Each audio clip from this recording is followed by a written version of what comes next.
All right, what's up, everybody? Welcome to the State of Wild. Once again, we are Meowthless. Unfortunately, Get Meowth is not feeling well, so we've got Martian stepping in this week. So big thanks to Martian. And like everybody, to once again wish Get Meowth well, so that he can hopefully return by next week. But Martian, Corb, how are you guys doing today? Phenomenal. Happy to be here. Yeah, I'm doing quite well. We just had daylight savings happen today, so that was very disorientating for me waking up this morning and actually watching the clock tick over. But apart from that, all good. That seems early, so it's like confusing for me that you had it, and like I don't think we're anywhere near our time change yet. So like I don't know. That's if we're going to do daylight savings time, we should at least have some of the regions coordinate a little bit better on that, right? We should just Australia all away. Australia can't even get the country coordinated, Roffle. It is an absolute mess here with the whole daylight saving stuff. Okay. A topic for a different podcast, perhaps. Yeah, let's not do that. But this week we did actually have a mini set release. 35 new cards, breaking the wild format as usual. Everybody knows mini set means Warlock's broken.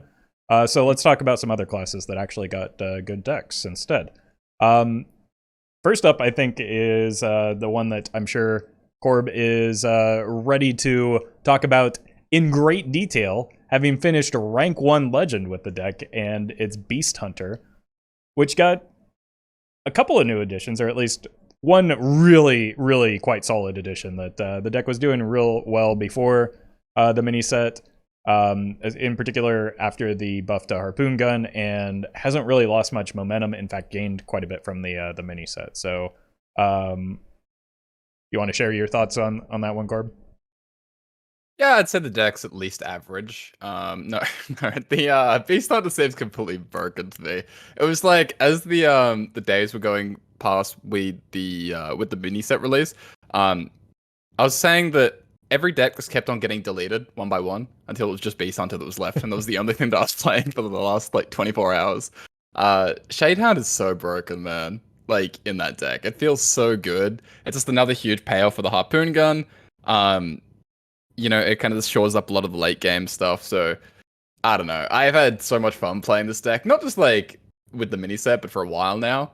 But this time, right, Roffle, this time it's going to catch on to the whole player base. This time Beast Hunter's going to be super popular. I mean, obviously, like we've said this for feels like a year now, for quite a while, but certainly at least since Harpoon Gun was buffed, and potentially overbuffed because it is causing a little bit of problems in standard as well, and maybe on the chopping block if there are balance changes coming up. But for those of you unaware, Shadehound is the 5-mana 6/5 beast that has infused 3 beasts, and whenever this attacks, give your other beast +2/+2, so it just adds a pile of stats onto the board. And most critically, when you do infuse those 3 beasts, it gains rush, so it can attack immediately. You don't have to wait for like a Tundra Rhino.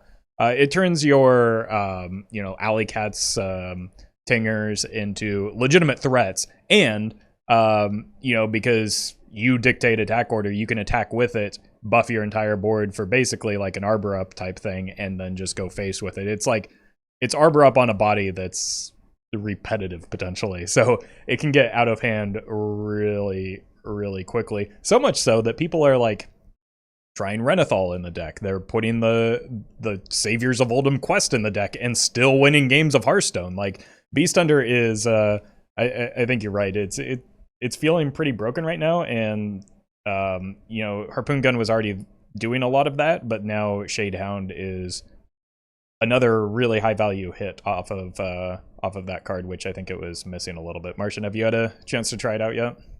Yeah, I've played a bunch of it. Feels good. Yeah. I'll be so sad if we lose Harpoon Gun for standard. The Beast Hunter deck is one of the coolest decks I think Wild has ever had, and definitely the sweetest hunter deck. So be sad to lose it. Yeah, we've talked about this a lot because we're all big Copper Hunter believers and have been for a while. But like, it's very active. Just the addition of Buzzard into that mix really just feels so good. There's so many ways to draw off of the buzzard.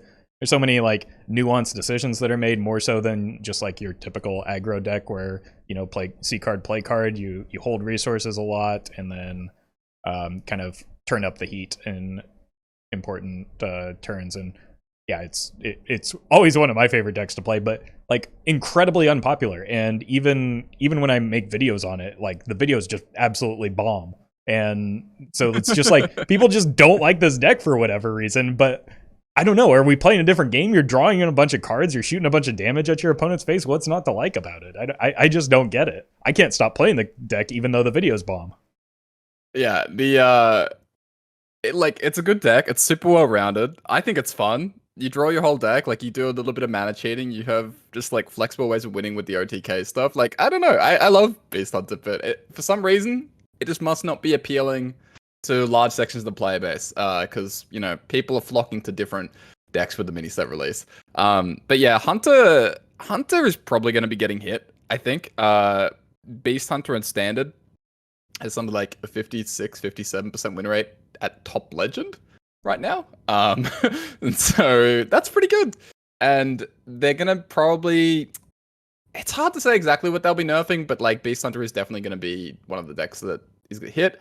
Whether it's like Harpoon Gun, Tavish, Spirit Poacher. I've heard like multiple suggestions, and the thing is, in Standard, the deck is so well rounded that it's kind of hard to pinpoint one thing.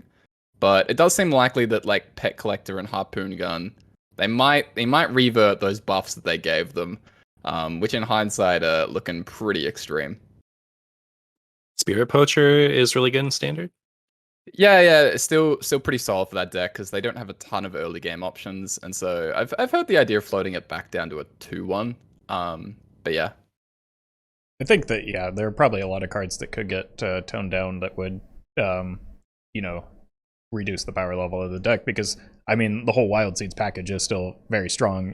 That it's playable in, at least in part, in Wild, so like it's still very strong in Standard as well. Another thing about like the confusing about the popularity of the deck is it's incredibly inexpensive too. So it's like I don't know. I can't get off of this fact that like nobody's playing the deck when it's so strong and so so cheap and so fun. That's it. But yeah, I think that there is a decent chance that something gets touched in Standard. So play it while you can, because there is some amount of overlap between the beasts that are being played in Standard and in Wild. So who knows how much longer we'll have it. Tundra Rhino with an insane 2% play rate in Wild. Wow, that is low. Yeah, and that's historically high for the deck. That's maybe the highest it's been in a bit. And I mean, so you guys aren't kidding. Nobody's playing it. Yeah. Yeah, we've been evangelizing this deck for quite a while too, and nobody wants to play crafted it on 3 servers. I don't know. Yeah, it's really good. It's really fun. All right. Well, maybe after this podcast, maybe in the week or so or two leading up to potential balance changes is when everybody will jump on the deck, and then they'll realize that maybe these balance changes are justified, and they won't complain about it like with Cobalt Illusionist to this day. Speaking of complaining, though, have you heard, Corb and Martian, that Secret Mage is back? We talked last week that it got 2 very good cards in Objection, which is counterspell for minions, and a 0-mana 6/6 to complement its 0-mana 5/5. I forget the name of the card. I just Contract Conjurer, which costs 3 less for each secret you control. So with Ice Block, with some of the redundancy involved in the secrets and the ability to cheat them out so consistently now, Contract Conjurer is pretty much a 0-mana 6/6. We saw that Secret Mage got a lot of new stuff in the expansion itself, but didn't push it in Standard because it doesn't have the powerful cards that it has in Wild. But 2 other new pieces seem to have moved the needle a little bit. We've seen Renathal versions that can carry or can make 40 good cards, because we talked about this last week, but Secret Mage is not hurting for card quality. And it seems as though maybe it's slightly back. Like, I don't know. I've been seeing a lot of it. I've been hearing reports of people doing well with it. I personally didn't. But what is this just lower ladder players, or is Secret Mage the real deal? I've been seeing a lot of my opponents are playing it, and we've been Secret Mage has been bad for so long that I forgot how much I hated having it around. Like, it's just not a fun matchup for me. So I'm not happy to see it back. But Objection is ridiculous. Is nutty secret, and then having some extra Cabal Crystal runners is it doesn't hurt. Yeah, we're talking about a deck that's highly underplayed, and not true for Secret Mage. Secret Mage now the most popular deck by far at Diamond. So it's like 16% of the meta, eclipsing the Big Priest. So Reddit, you got something new to complain about. Well done.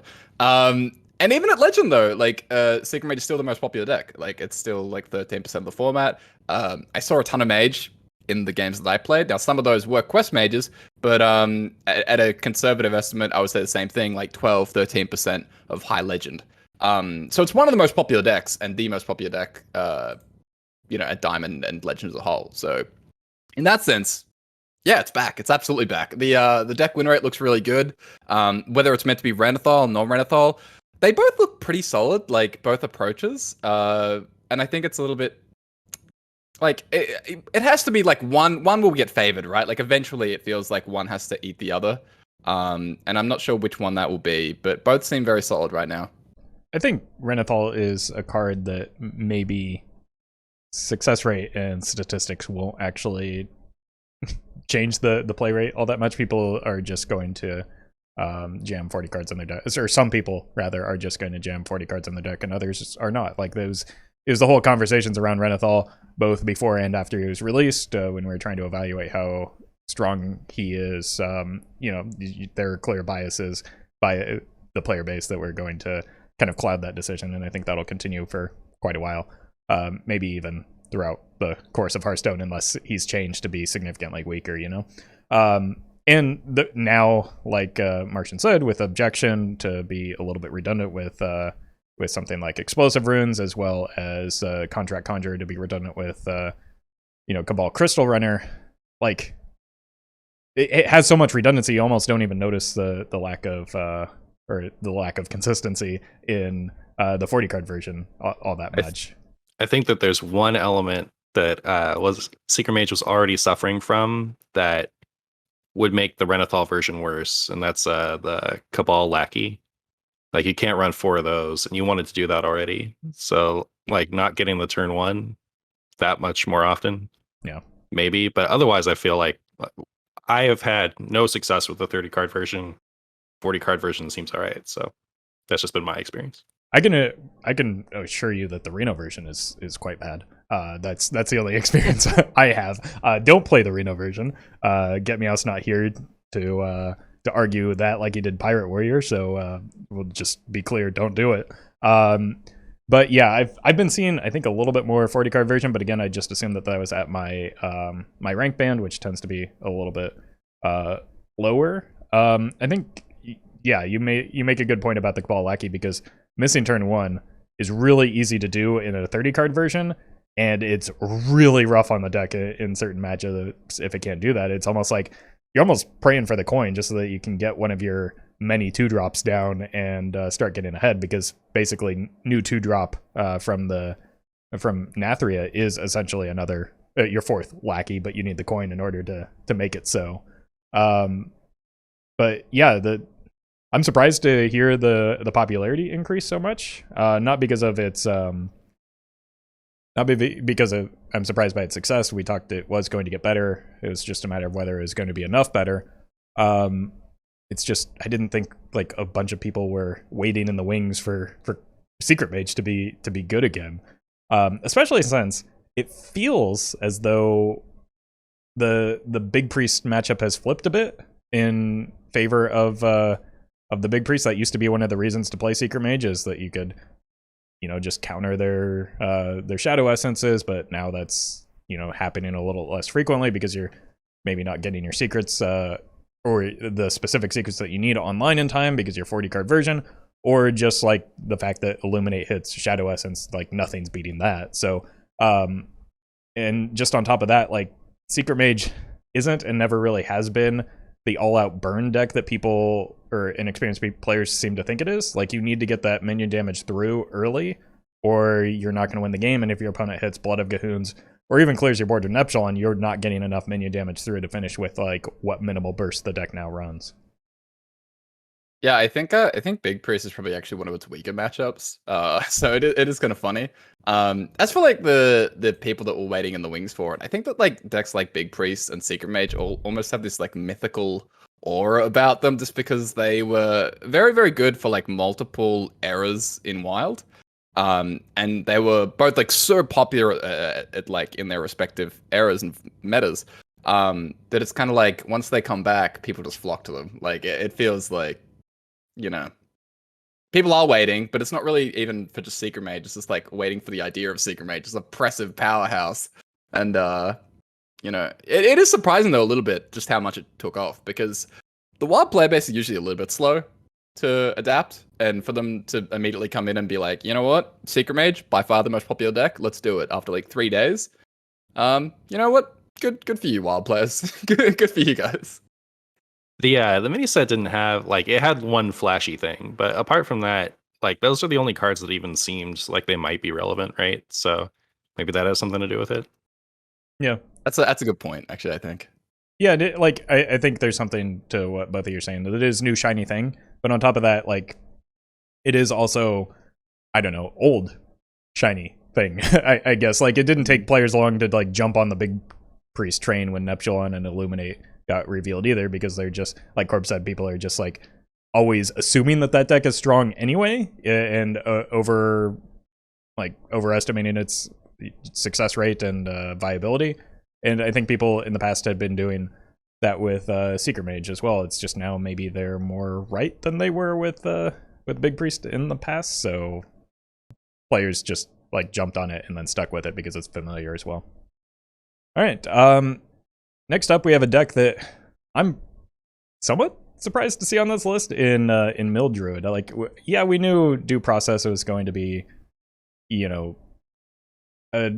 possibly a playable card, but I don't think we considered it as viable a win condition as it is right now, just on its own. Like, a lot of people early on, myself included, were toying around with like Jailer Wolf shenanigans in a Mill Druid, but that just seems unnecessary if you can just start spinning idols into your deck quickly and make your opponent draw 5, or if it's still bugged, 7 cards per turn, thanks to like you know, Moonlit Guidance can get you extra copies of Due Process. Then and then you can also Solar Eclipse them, which we did talk about last week. But like, the sheer speed at which cards are drawn could not have been predicted. Like, things get going real fast in that deck, and it is real hard to keep up. Like, we talked about the symmetric draw, and it's like, oh, maybe that's a downside. But like, Druid has 20 mana, and your opponents usually don't, so it's very hard for opponents to dump cards, and they end up overdrawing a lot, and then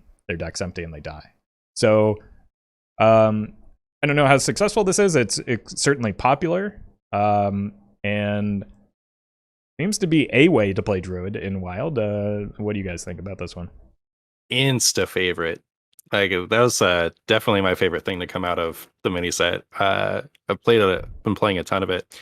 I expected it to be really good against things like Reno Priest and like other 40 card Renathal, you know, like Curse Warlock, whatever. All the greedy things that can't dump their hand very much. What I didn't expect is to be able to just like play Due on 2 against like Secret Mage or, you know, whatever, Pirate Rogue, and not get punished for it. Like, if you build your deck to be able to respond to those things, you get away with being like super greedy in the early game. I don't know.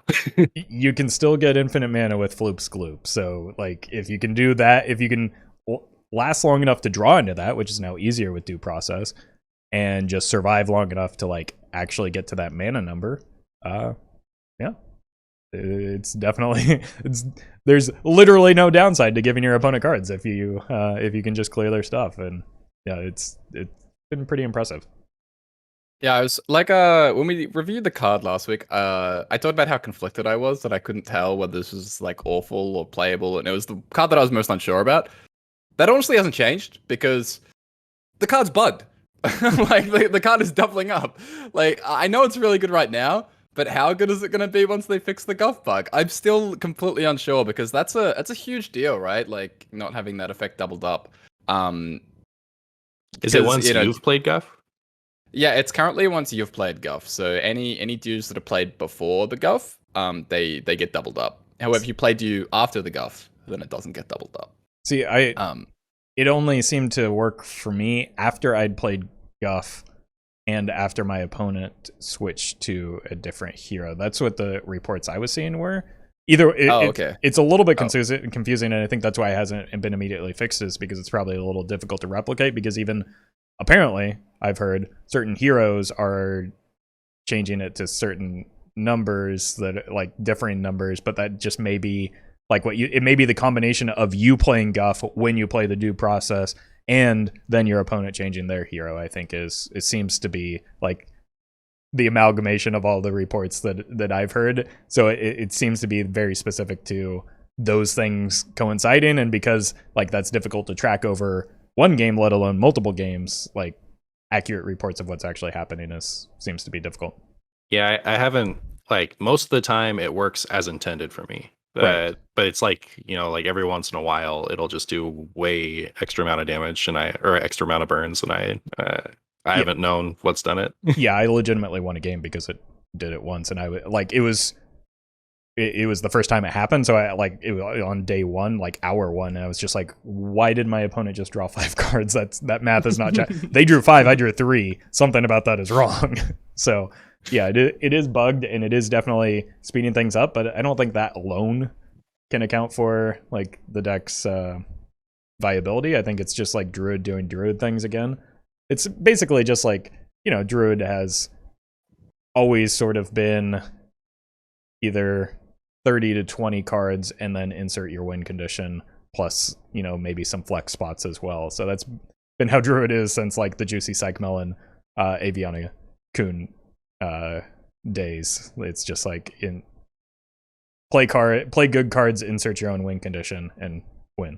So I guess with that in mind, maybe it shouldn't have been surprising that the due process would end up being a viable option for the deck, especially in Wild when paired with Naturalize. That makes some decent burst burning as well. Both of those can be paired with Solar Eclipse. I mean, I've seen some mulch action, and that's when you know things are getting weird. Same. I think everybody's very happy to be seeing Jade Idols spun through decks again, though, right? That was a very popular and player favorite archetype when it was released, right? Man, what a throwback this like expansion mini set have been. We've got the rights of Reno Mage, even Shaman, and now we're doing mini set Jade Idols and Secret Mage. What a time! Wild is healing. Yeah, everybody's back to playing their old favorite decks, right? It was just as Priest. Yeah, it was just as right. Just as Ixar predicted. Yeah, he knew. All right. Well, speaking of old favorite decks, Baku and Gen are still in the game of Hearthstone, despite a bit of an absence for a while. And Odd Paladin started making a return not long ago when Warhorse Trainer was, once again, probably overbuffed for the sake of Standard, because that card is pretty nutty. It also got promotion, which, solid card, better, just like a strict upgrade in most cases over Blessing of Might. And then in the mini set, it got Jury Duty, which is like a baby version of Arbor Up, and kind of similar to Shadehound in that it makes a board and buffs a board. So it's a 3-mana spell that summons 2 Silverhand recruits and then buffs your Silverhand recruits by +1/+1. So those dudes that you do summon get buffed. Doesn't summon a lot of guys, but it helps if you have an early lead on board. It helps you solidify that lead. Have either of you had a chance to play as an Odd Paladin or play against it pretty regularly? This is once again one of those decks that, no matter how successful it is, not terribly popular. So I played against a bunch of them yesterday.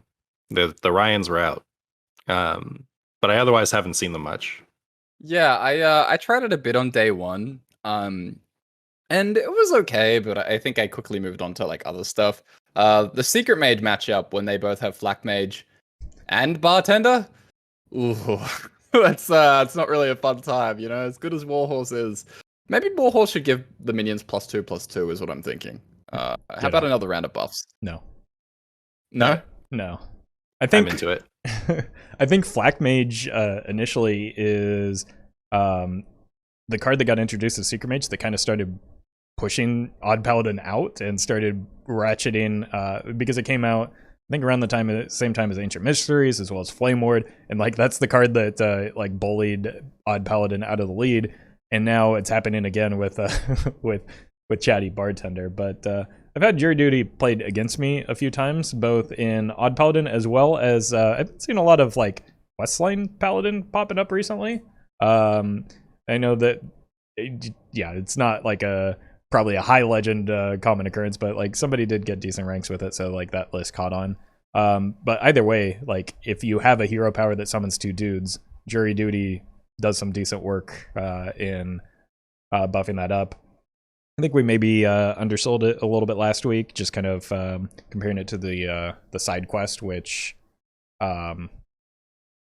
is the timing is being in control of the timing, as well as basically getting a hero power attached to the card is probably worth the 2 mana, right? Because you're paying 2 mana for the hero power, and then you get to like actually control the timing. So it's basically a 1 mana +1/+1 to all of your dudes, which that's a card that you would run in that deck. It's a Mark of the Lotus, like we talked about last week. So yeah, in hindsight, I feel silly that we undersold this one, or at least I personally did. Well, the Odd Paladin, the play rate is at 1% right now. Like the types of cards that are at 1% in Wild, we're looking at things like the Zyrella Hero and Scabs, like the hero card in Rogue. So it's like kind of like that level of popularity. No one is playing this at all. It actually looks pretty good for like Diamond through Legend in a low sample. At Legend, it looks like it drops off a bit, but that's, it's Odd Paladin. We'd expect that a little bit. But yeah, for like most players at Diamond, it looks good. Jury Duty looks like it's one of the best cards in the deck, and people aren't gonna play it at all. So yeah. Again, I mean, I can understand why as well, because of that Secret Mage matchup. You just reminded me when writing a VS report, the expansion that Secret Mage got the Flak Mage. I distinctly remember the matchup flipped from 50-50, and then the expansion came out, and it went to like 75-25. And now it has Bartender. So yeah, like we said, redundancy. Secret Mage has got a lot of tools, and a lot of them are overlapping in a way that is like beneficial for the Secret Mage, right? Like it wants to do this one particular thing very well, and those cards, like having multiple versions of that same card help it do that one thing very well. All right, next up, we have the decks that everybody is talking about, or rather the card that everybody is talking about, and the interaction of Jailer and either Bolf Ram Shield, or if you're playing Warlock, Mal'Ganis. Now, we talked about this last week and the possibility of that. We said it wasn't going to be very good. Given all the Reddit threads that I've seen, clearly we are horrendously wrong, and we have come to humbly apologize for underestimating this, but jokes aside, yeah, it's not very good. It's 16 mana play in Druid is feasible, but like you could also just win the game instead of waiting for your opponent to not win the game. It's kind of like, why play Linecracker when you can just again win the game. The pace of play is pretty fast right now, and I think like having you want to prioritize having answers to your opponent's board with things like Scale of Onyxia and Flipper Friends, as well as the Floop's Gloop. And, if need be, stacking armor with Branching Paths over just going completely immune. And you don't really need to go immune if you're spinning idols through your deck because they protect you from fatigue. Now, I guess let's start with Druid. Is there any hope for the Bolf Jailer combo in Druid in the future. So I think the funny thing about like the outrage over this combo is if you look at the historical Druid like combos that you would tech in something for, like you'd have to put a terrible card in your deck like Geist or Plate Breaker or something like that, something that's gonna lower your win rate in every other matchup. But for this combo, its counters are cards that you would play in your deck anyway, like Poison Seeds and Gigafin and stuff like that. If your opponent gets out their Bolf and makes it immune, all you need is an area of effect, destroy all minions, and their combo is over.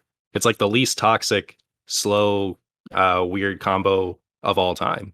Yeah, it's like Linecracker Druid, but if everybody, or at least like 60% of players, were running Plate Breaker in their deck, like because on top of that, we're coming out of a like a highly prevalent Reno metagame, right? Like, and not only Reno, but Reno Priest, which not only has Zephyrus in order to clear this very easily, but also has a great many tools like just in the Priest arsenal, like Shadow Word Ruin and Psychic Scream, that can, remove this combo. Just again, cards that you want to run. And then, on top of that, we've been complaining for quite a while now about Stinger into Gigafin. So yeah, like it's very fragile. And even if like it were a thing, the mirror match would just be like, well, who remembered to save their Poison Seeds? And then if both players remember to play their Poison Seeds, you're just playing Jade Druid versus Jade Druid anyway. So why not just play Jade Druid? The one redeeming quality of the archetype, the fact that it's really fun aside, I've been playing with those cards in my deck a lot, and I actually get them out basically never. I've done it like a handful of times. It's just I either like have the opportunity to Denathrius my opponent instead, or I don't have the time to play both of those cards, or I wasn't able to bait my opponent into playing 2 seeds first or whatever. But apart from the fact that it's fun, I think the only like competitive reason to put it in your deck is everyone loves to put Geist in their deck. They want to do it. They want an excuse to add Geist to their deck. So Jade Druid becoming more popular, you could add the Jailer Bolf combo as like a secondary win condition in your Mill Druid, just in case your opponent's running the tech card. Yep, the Jailer Spice to play around the Geist. What a beautiful meta we have unfolding here. The Jailer's so bad. Like, it's so bad. It might be worse than I thought. I think. And Roffle did a great job selling me on how awful it was last week. So okay. So, yeah. Okay, well, so you're saying maybe there's some fringe playability in Druid, because like we talked about, like we're just coming off of a Reno Priest metagame. Reno Priest probably doesn't want to see a bunch of Jades, although, it does have, like, first of all, it's stealing a lot of cards that could steal some Jades, so maybe it doesn't even need guys. It also, like, just has Anduin Hero Powers to whittle away when combined with the guys, so maybe, or rather, when combined with the idols that it steals, so I don't know if you want it in Reno Priest, which is probably the best Reno deck. It also has, like, removal tools. Anyway, all that aside, if it's not broken in Druid, like it predicted, fringe playable maybe. Clearly it is in Warlock, because everyone knows that just like in the expansion when Tome Tampering broke Murder at Castle Nathria, it's only going to get more toxic in the mini set when you have the Jailer Mal'Ganis combo, but hear me out, we have redundancy now with both as well, so you can run 2 pieces that remain immune. And no, this deck is also terrible, because it turns out, like we've talked about, or like we talked about at the beginning of the last expansion, the Tome Tampering combo is just incredibly inconsistent, and adding a 2 or 3 piece combo doesn't make it any more consistent. In fact, it does quite the opposite. I tried this deck, it made me miserable. It rarely made my opponent miserable, other than like a few times I stabilized at 1 health with a with a really satisfying like Mal'Ganis Jailer combo. But also I could have just been running good cards and I would have stabilized at a lot higher health total than 1 health against these aggro decks. So it's just like it wasn't a consistent combo before. and then adding more pieces to that that really need to be drawn together, because you don't want to just like toss out a Mal'Ganis and then hope that next turn or it sticks for a few turns so that you can drop the Jailer. You really need to be playing these cards at the same time, because again, you can't just jam the Jailer or you kill your Mal'Ganis and your Bolf. So like it really increases the ask of the deck and like the tome tampering draws. I don't know if you guys have any experience of this, or if your opponents and yourselves are sane. No, I mean, every time I played against Mechathun Warlock that had the Jailer combo, even if they won with the Jailer combo, I was still thinking, man, thank God they're playing this, because I would have just been dead to Mechathun 2 turns ago if they actually cut out all this clunk.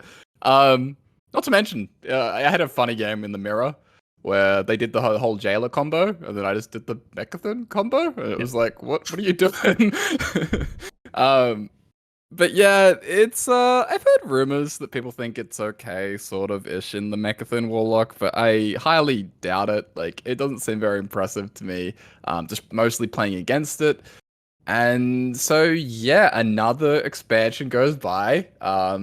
Where tome tampering didn't indeed break the entire wild format. But man, I've seen so many screenshots about the Jailer that are people still convinced? Are people still believers in how OP and broken and uninteractive this is? I think it takes some time for people to like break down their biases that they have going in, and then like it's a lot more memorable when your opponent prevents you from literally doing any damage to anything or playing the game in any way than it is that, you know, maybe they could have comboed 2 turns earlier if they weren't running the Jailer in their deck. So I think it's just more salient, memorable than those types of games. To be honest with you, I'm not entirely sold on tome tampering as the Mechathun combo deck in general. I think that sometimes it gets you there faster. A lot of times, in my observation, it seems to get you there slower. So maybe the average combo turn is close to just like the Vol'jin version, but I think that the variance is much greater because you whiff a lot more on it. I don't know. Do you have an opinion on this, Martian? So the Vol'jin one feels incredibly disruptible to me now that we have like 1,000 better dirty rats.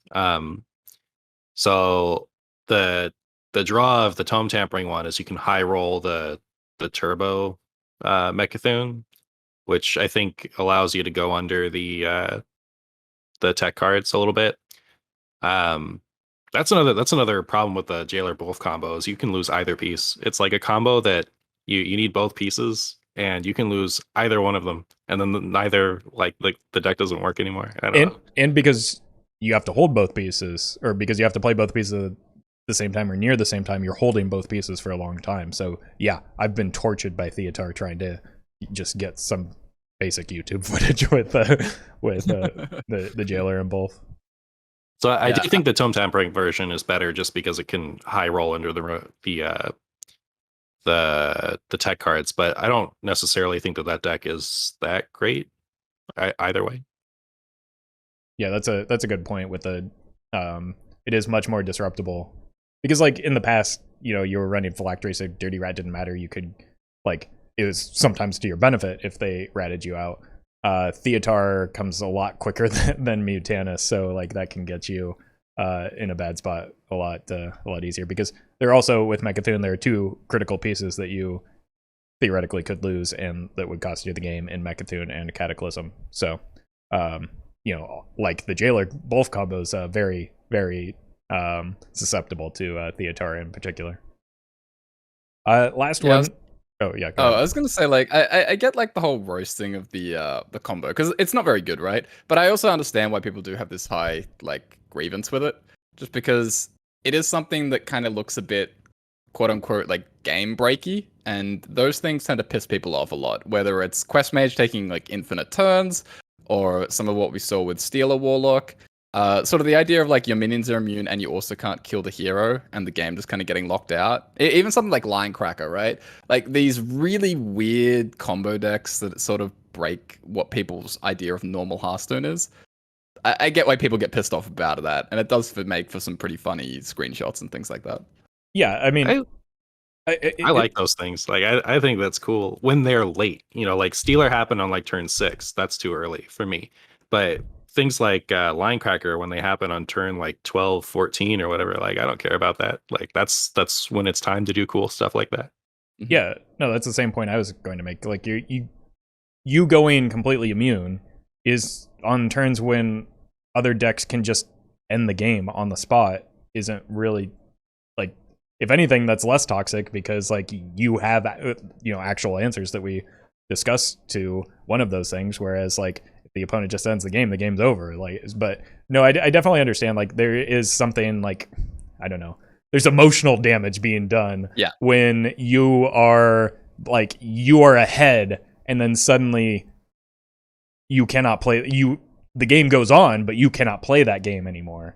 So yeah, I mean that legitimately happened to me just earlier today when I was on my my usual Diamond 5 climb. I had a outrageous turn against a Paladin who played Nosdormu into a prismatic lens with that grabbed the jailer, and they played like a turn 5 or 6 both jailer combo against me when I was just about to win. Like I had this massive board and I'm like I was about to win, and suddenly so it's definitely like one of those things that like sticks out to you emotionally and like gets an emotional response as a result of that.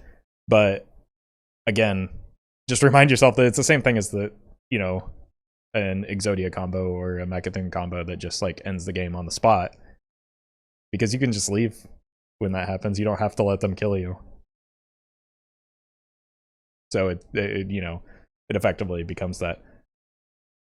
All right, so unfortunately, other than clearly Jailer Both Paladin is the real truth, then that is, because it beat me once, it is the best Jailer deck in the format. And we must nerf it now. Yeah, it doesn't look like Jailer decks are terribly promising. Now that we've talked about the decks that are performing well, are there any cards or archetypes that you expected to see a little bit more of that just didn't show up? I know there were only 35 cards, so like this is about maybe what we would expect from your average mini set. We don't want, like, again, constant explosive growth in the format that's indicative of massive power creep. But solidifying or shifting archetypes is typically what we see from a mini set. Are there any cards or decks that you thought you'd see more of that you haven't yet? I don't know that there's any that I thought I'd see more of, but the Totemic Evidence card has been fun with Alakir, like the Windshear Stormcaller. Yeah, I've yet to try that. I have something planned. I've been putting it off because I'm just like, this is never going to work. I'm just gonna have these cards in my deck, and either I'm gonna kill them with totems, or I'm just going to get bodied by better decks. So like, surely there's no hope for it. Like, how many times did you actually summon Alakir? A ton. Really? Him a lot. Yeah, it's just he's not always enough. That was the other concern I had.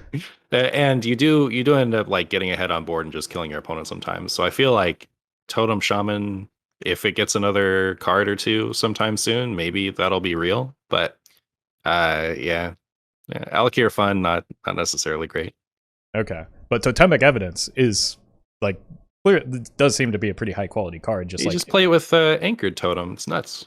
Yeah, or and the 0 mana spells like it's It gives you an even Shaman hero power at worst, and at best it fills the board with like you said, with Anchored Totem. Primal Fusion is also a card that I kind of forgot about because it's not an even Shaman card, but with a 1 mana spell that fills your board with 4 totems and Primal Fusion, pretty good. Yeah, you can Primal Fusion the Alakir too, and then it might almost be relevant. Yeah, I did that once. That was fun. Okay. Otters had Zentimo in his list, so he was Primal Fusioning with Zentimo. Fantastic.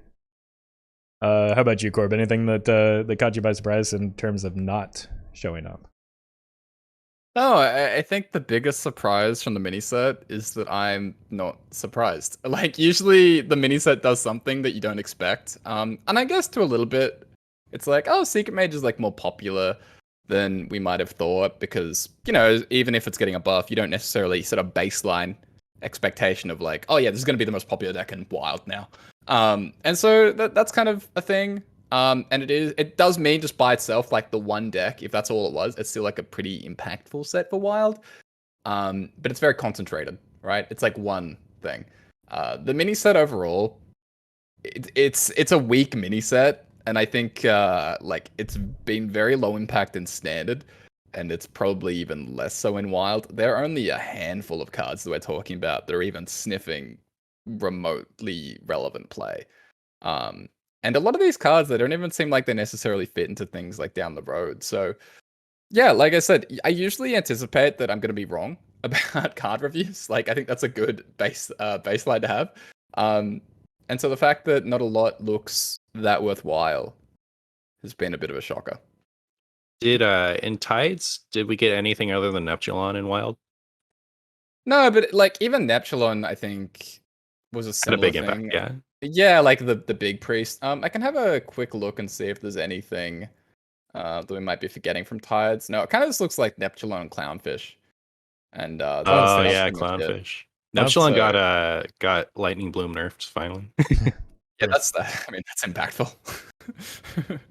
Yeah, I think that's actually a good point. Not to pat ourselves on the back too much, but like scrolling through the cards, we're pretty consistent on our hits for these. Like, you know, even for some of the controversial cards like Soul Seeker, maybe and Life Sentence that people thought were just going to ruin Big Priest.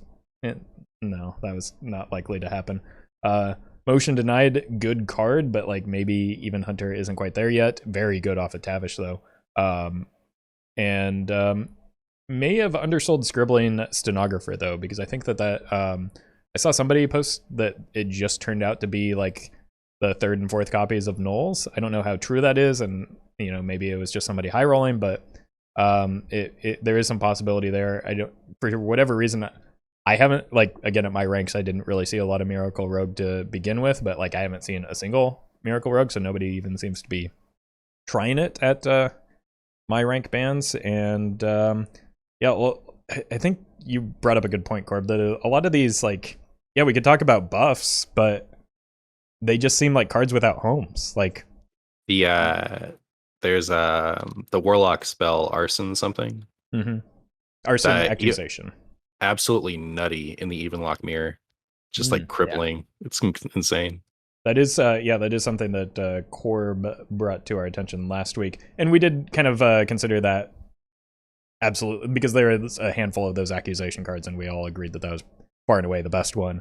But yeah, that's even I can very well see that being discussed in even lock mirrors, where you're kind of trying to jockey for position to get your battle master down and close out the game that way. Yeah, I'm kind of looking through the cards, and you know, maybe I was like a little too harsh on it, the mini set, because I mean, Throne of the Tides looks even worse. So I did have to go back and check ones from previous years, but man, this has been kind of a little bit of a rough go. The power level of the past 2 sets, this hasn't been super high. Obviously things have changed in general with like mech decks, and we've had things like that, but they've consistently probably been a little bit below average in terms of impact. And that's with intent, right? Like they went to tribal decks a lot more, and they kind of wanted to slow the game down a little bit after the messiness that was Stormwind and everything that came out last year. And so it's not really a surprise. But I would also anticipate that the 3rd set of the year and the paired mini set are probably going to be more impactful, because usually the power level ramps up throughout the year. Yeah, and you say that like below average in terms of the power level, but we also saw a massive increase in the average power level in the past like couple of years or so, starting with Skullomance. So I think that is something that's done with intention, but we're certainly not at like Rosticon Rumble level of power level. So I think it's a good balance. Like I don't know, what feels like a healthy expansion and now expansion plus mini set feels like it should maybe bolster 3 to 4 existing decks, maybe create one new existing archetype, or maybe a couple, and that's essentially what's been done so far with Nathria. I mean, you say it was a weak set, but like, I don't know, Theotar's in a lot of decks. Denathrius was shoved in just about everywhere for, the first month or so. And we're seeing a resurgence of Secret Mage. So I feel like, it's still a fairly high power level, just not like to the extent of, last year at this time we had United and Stormwind. So like that, I don't think we want to be at that level of power. So it's probably good that we're here. Yeah, and I'm still enjoying it. It's still really good. It's just something can be a little bit low impact, but I still really, really like we've been out in Wild since God, what's the expansion called? what was the last one we just said? Murder at Castle Nathria. Yeah, Murder at Castle Nathria. I think it's been really, really good. Yeah, the Murder at Castle Nathria has been the most fun meta for me, I think, since I've been streaming. Even like I can use that. I think it's changed. I'm trying really hard not to doomer on Secret Mage because, like, for me, that is not a good addition to the format. But up until the mini set, at least, so much of my collection has been playable, like to the point that I never thought I'd get to use anywhere close to that much again. So I've been having a lot of fun just playing a bunch of different weird things. I mean, we just had a conversation about both, like that. So yeah, like there's been a lot of resurgence of old cards, in combination with some of the newer cards. Naturalize is back in Druid. Some may not like that so much, but it's a card I enjoy. And yeah, I'm in agreement with you. Even though I thoroughly enjoy the metagame right now, there are still some like individual frustrations. Like, yes, you can play a lot of like wackier things than you could certainly during like the Stormwind meta, and even like beyond that when quest lines were still super prevalent. But then it just feels all the more worse when you get that silly thing stolen from you by Theotar, or now you have to test for you have to over test for secrets against Secret Mage because they have objection and explosive runes. And so like I think that objection, I don't mind playing against Secret Mage, but I think that objection is a really uniquely frustrating card to play around because again, if you're trying to set up a minion based combo, you have to first test for the objection. Then if it is objection, you have to test the next turn, even if they don't play a new secret, for explosive runes in some cases. Like, imagine trying to get an auctioneer down in this in this economy with this Secret Mage. Like that, it's yeah. So there's some unique frustrations, but I think overall those are small problems in comparison to the broader problem that was quite honestly quest lines in United and Stormwind. So I'm much happier where we are now than where we were pretty much exactly 1 year ago. I was thinking about it today. So I think that Druid is a really good deck into Secret Mage just because it has very few minions and a lot of cheap spells to go with its expensive spells. So it's really easy to play around secrets with that deck.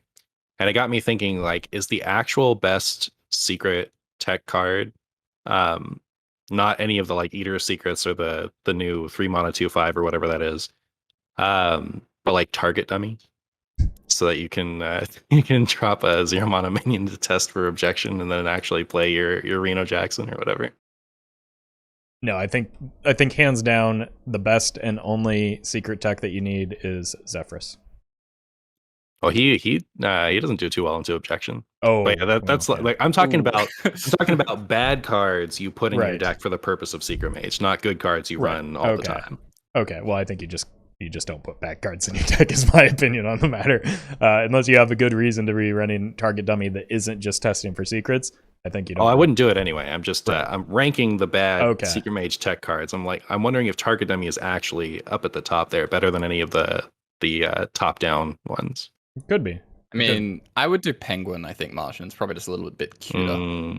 But the downside is that you do take 1 extra damage off if it ends up being explosive runes. So I'm willing to make that sacrifice for that animation. Okay. Fair. Fair. All right. Well, I think we're all pretty much in agreement here that metagame pretty fun right now. Like, just stop playing Secret Mage. Especially if you keep playing it on queuing into me. Or if you are playing Secret Mage, go ahead and just cut Objection from your deck and we'll be fine. Add Life Sentence instead, then you can flip that Big Priest matchup back and everything will be fine. Throw a Soul Seeker in there while you're at it and call it a day. But speaking of calling it a day, thank you again to Martian for joining us on a bit of short notice while Meowth is still under the weather. Hopefully he gets well soon and hopefully he'll be back next week, but we do appreciate you you hopping on and sharing your insight. And Corb, thank you as always for being online. Let the fine listeners and viewers know where they can find you and your content as you continue to explore Maw and Disorder. So you can find me on Twitch and YouTube by MartianBuu. Martian spelt like the extraterrestrial, B-U-U for Boo. And you can always find me at Corbettgames on Twitter and YouTube, and just Corbett on Twitch. And you can find me, of course, at on Twitch at Roffle and on YouTube at Roffle, and occasional YouTube streams now, so that's a thing that's happening. Before you do click off of the video, make sure to once again wish Get Meowth well, and thank you everybody for watching and or listening to this week's State of Wild.